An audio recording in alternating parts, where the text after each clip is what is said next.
नहमदु व नसल्ली अला रसूलिल करीम अम्मा बाद फ़अऊज़ु बिल्लाहि मिनश शैतानिर रजीम बिस्मिल्लाहिर रहमानिर रहीम। अस्सलामु अलैकुम व रहमतुल्लाहि व बरकातुहू। एड़ी के दर्द में कुछ समझना पड़ेगा, ठीक है। महज एड़ी का दर्द है, ठीक है, तो इसको जनाब वाली लहसुन जला सरसों का गर्म तेल लगा लिया आपने, कपड़ा लपेट दिया और जल्दी करना है, प्लास्टिक लपेट के कपड़ा लपेट दिया तो वो ख़त्म हो जाता है।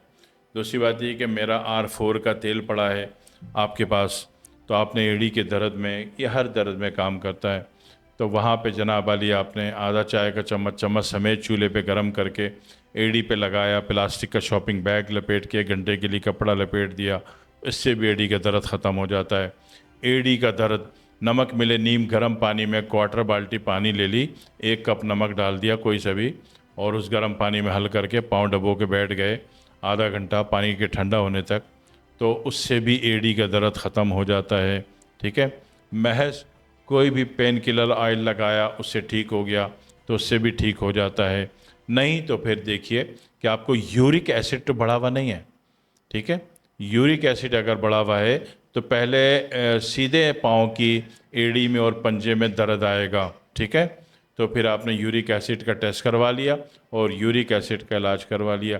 यूरिक एसिड का इलाज दुनिया में बहुत सारे तरीक़े से होता है। हम करते हैं तो X6 की 2 बोतल दे देते हैं और uric acid, urea, blood urea ख़त्म हो जाता है, ठीक है ना। इसी तरीके से आपने देखा कि यूरिक एसिड नहीं है तो उसमें जनाब वाली और सारे ऑइंटमेंट लगा के भी दर्द ख़त्म नहीं हो रहा, और दर्द जो है जनाब वाली वो शिद्दत इतनी है कि आप तकलीफ़ में हैं, आपसे चला नहीं जा रहा, कहीं जाया नहीं जा रहा, तो याद करिए कहीं पाँव मुड़ तो नहीं गया था, कहीं ज़ोर से चोट तो नहीं लग गई थी, ठीक है। तो उसको डिज़ोल्व कीजिए मसले को।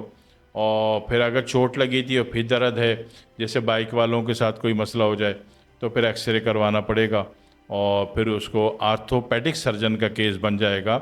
आर्थोपेडिक सर्जन अपने हिसाब से बग़ैर ऑपरेट के भी हड्डी को बिठा के बैंडेज कर देता है, और ये मामला बाल वाल आ गया तो वो ख़त्म हो जाता है, या छोटा सा कोई उसके यूनिट्स कोई डिसेबल हो गए हैं तो उसको हाथ से बिठा देता है अपने तजुर्बे के मुताबिक, उससे भी हल हो जाता है, ठीक है। और आर्थोपेडिक सर्जन के पास जाने का या एक्सरे कराने का आपके पास टाइम या पैसे नहीं है, तो फिर एक तरीक़ा ये होता है कि मिट्टी के बर्तन बनाने वाले के पास चले जाइए, ठीक है, और वो उसको बताइए कि मुझे ये मसला है।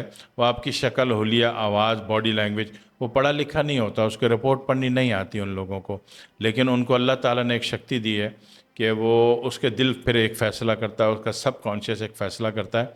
तो आपको 3 दिन या 7 दिन बुलाता है और आपके पाँव में जो चाक जिसको घुमा के मिट्टी का बर्तन बनाते हैं वहाँ से उठा के मिट्टी आपको लगाता है।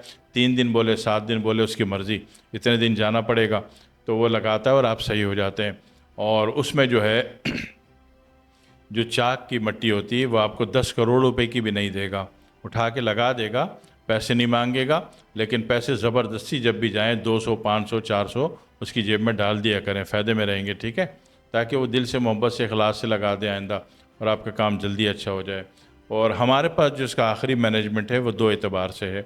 अगर यूरिक एसिड है तो फिर हम एक्सेस की 2 बोतल और VD 1 बोतल दे देते हैं, और अगर आर्थराइटिस का केस है इसमें तो लाजमी डेफिनेटली घुटने में भी तकलीफ़ होगी, हड और दीगर जोड़ जॉइंट में भी होगी, तो हम फिर BD VD R4 का कोर्स दे देते हैं। और अगर आर्थराइटिस नहीं है और यूरिक एसिड भी नहीं है तो फिर हम सिर्फ VD और R4 का तेल दे देते हैं, उससे भी ये ख़त्म हो जाता है।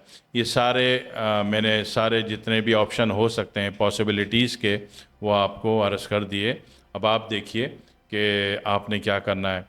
दूसरा ये कि अगर आप गार्ड की ड्यूटी करते हैं तो गार्ड की ड्यूटी में पाँव में दर्द होता है, तो जो लोग सिक्योरिटी की ड्यूटी करते हैं उनसे मैं अर्ज़ कर दूं कि 1 नंबर बड़ा जूता पहनने की आदत डालें। जो आपके नॉर्मल साइज़ का जूता है वो 1 नंबर बड़ा होना चाहिए, ठीक है। और अंदर कॉटन का मोज़ा ज़रूर पहनें, कभी भी नायलॉन का मोज़ा मत पहनिएगा। जहाँ भी आपने वो जूते उतारे या मोज़ा उतारा वो पूरी महफ़िल बेहोश हो जाएगी, आपसे नफ़रत करेगी, आपके आने को नापसंद करेगी, क्योंकि कॉटन के अलावा कोई सा भी मोज़ा पहनेंगे तो उसमें बदबू पैदा हो जाती है, बदतरीन किस्म की, ठीक है। तो लिहाजा कॉटन के मोज़े में स्मेल नहीं पैदा होती, वो सही रहता है। तो एक तो कॉटन का मोज़ा पहनिए, और अगर आप सिक्योरिटी की ड्यूटी पर हैं या आप सिक्योरिटी के किसी भी शोबे में हैं तो हमेशा 1 नंबर बड़ा जूता पहनिए, ठीक है, ताकि पाँव में का जो नेचुरल फ़्लो है वो रुके नहीं, वो उसमें रेजिस्ट ना करे, प्रेशर ना दे और आपकी टांगें दर्दों में ना आए। तो ये सारी बातें हैं जो एक एड़ियों से मुतल्लिक़ और उसके मुतल्लिक़ात में से हैं। इसको समझ लीजिए, जिस वक्त जो इम्प्लीमेंट कर सकते हैं इम्प्लीमेंट कर लीजिए। दुआ में याद रखिएगा। वस्सलामु अलैकुम वरहमतुल्लाहि वबरकातुहू।